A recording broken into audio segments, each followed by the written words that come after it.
I'm Amanda. I'm sitting in my office, looking at the check for $78,000 that just arrived by certified mail.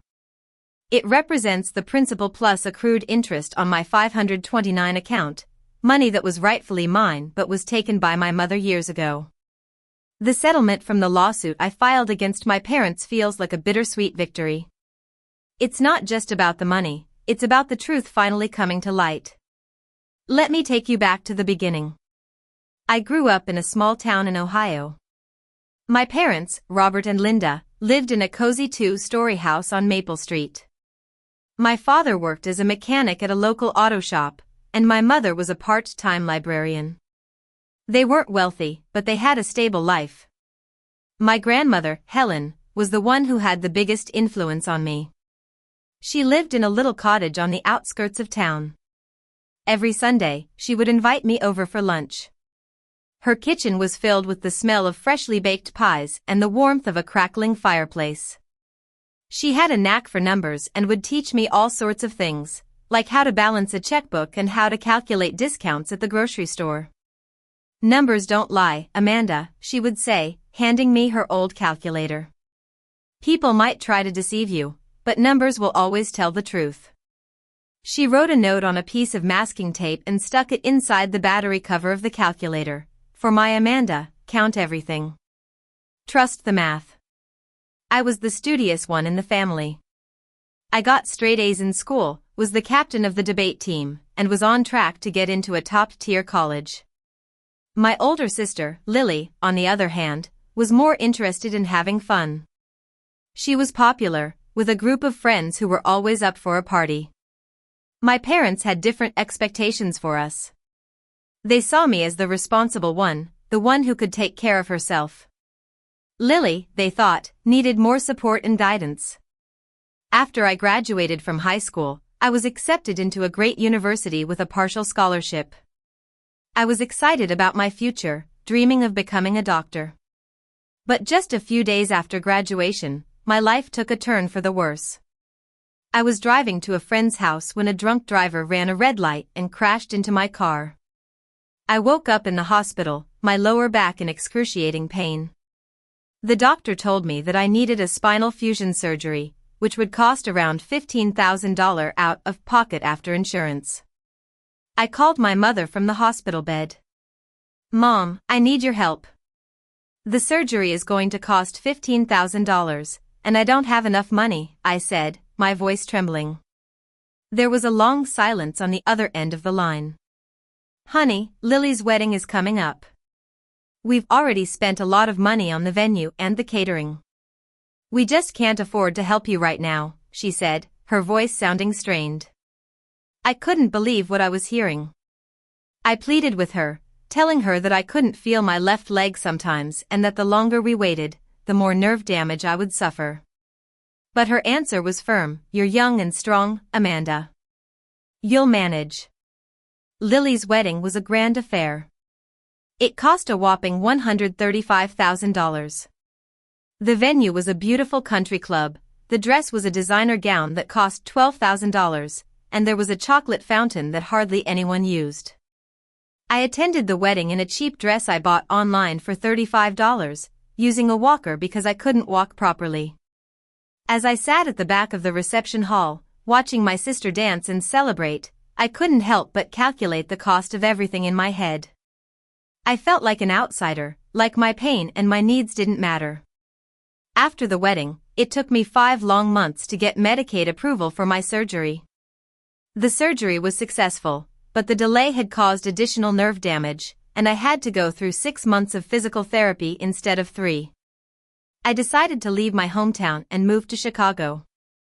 I needed a fresh start, away from the memories and the pain. I found a small studio apartment and got a job as a claims processor at an insurance company. I was good at my job. I could spot errors in medical claims like a hawk. I started keeping a notebook, writing down all the cases where patients were denied coverage for no good reason. It was like I was on a mission to make sure that the numbers added up and that people got the help they deserved. A few years later, I met Marcus at work. He was a data analyst, tall and lanky, with a passion for spreadsheets. We became friends because we both loved numbers and hated small talk. One day, a case came across my desk that would change everything. A family was claiming that funds from a 529 education savings plan had been misused to cover medical expenses. As I was researching the case, I discovered something shocking. My grandmother had left two 529 plans, one for me and one for Lily. My mother was the successor owner. I had never thought to ask about these plans before. I filled out a request form to get the records from the state treasurer's office. 2 weeks later, the envelope arrived. I opened it with trembling hands. It showed that my mother had withdrawn the entire balance of my 529 account, $69,215. 77, 3 weeks before Lily's wedding, 4 months after my accident. She had also withdrawn Lily's account, and the total amount was $135,227. 20, exactly the cost of the wedding. I was furious. I felt betrayed. I called my friend Janine, a fiduciary attorney. She told me that my mother had breached her fiduciary duty. I decided to file a lawsuit against my parents. A few months later, Marcus came into my office with a worried look on his face. He showed me a Facebook post about Lily's husband, Tom, leaving her for another woman. Lily was left with 2 kids, a mountain of debt, and no health insurance. Not long after that, I got a call from my mother. She was crying, telling me that Lily needed a spinal fusion surgery, just like I did. She said they didn't have the money to pay for it. "Mom, do you remember when I needed surgery? You told me I'd manage." "Well, she'll manage too," I said, my voice cold. Then I told her about the 529 plans. There was a long silence on the other end of the line. She tried to justify her actions, saying that Lily needed the wedding for stability, that I was always strong and didn't need her. I listened to her, and for the first time, I understood her. She loved Lily more because Lily needed her.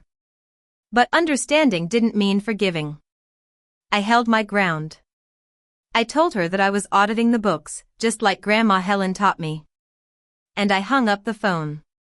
The settlement came in February. My parents agreed to return the money from my 529 account. It was a small victory, but it was a step towards closure.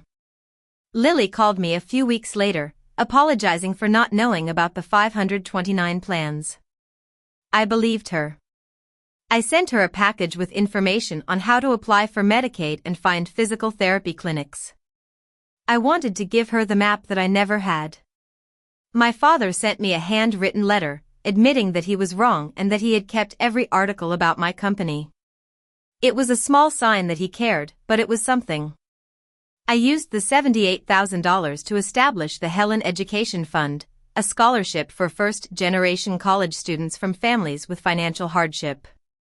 It was a way to honor my grandmother's memory and make sure that the money went back into education, just like she intended. My office now has a different feel. There's a photo of me and Janine on the wall, a framed print out of Marcus' self-review, and a crayon drawing from Lily's daughter that says Aunt Amanda.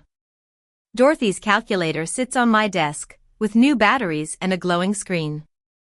The words count everything. Trust the math are still there, a reminder of the lessons I've learned. Numbers don't lie, but they don't heal either. It's the people who show up, who choose to be there, that make a difference.